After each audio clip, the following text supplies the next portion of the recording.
exercise number 2.12 sum number 4 பார்க்கிறோம். So sum number 3, solve log of x to the base 8 plus log of x to the base 4 plus log of x to the base 2 is equal to 11 அப்படின்னு இருக்கு. ஓகேவா? First thing நான் உங்ககிட்ட என்ன சொல்றேன் நல்ல ஞாபகம் வச்சுக்கோ. ஃபர்ஸ்ட் எப்பவுமே log of an unknown வச்சுக்க வேண்டாம். log of இந்த வேல்யூ வந்து நமக்கு தெரிஞ்ச வேல்யூவா நியூமரிக்கல் வேல்யூவா இருக்கும்.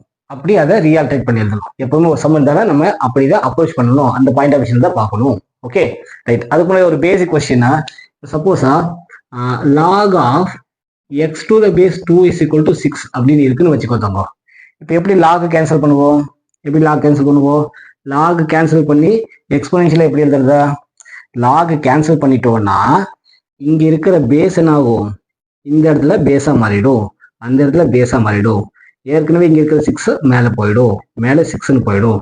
அப்போ இந்த log கேன்சல் பண்ணிட்டோம், இந்த x அப்படியே இருக்கும் இல்லையா?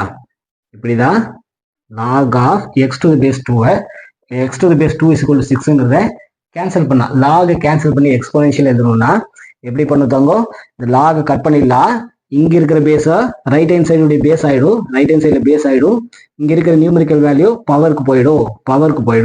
இப்போ இங்க x மட்டும் அப்படியே இருக்கும்.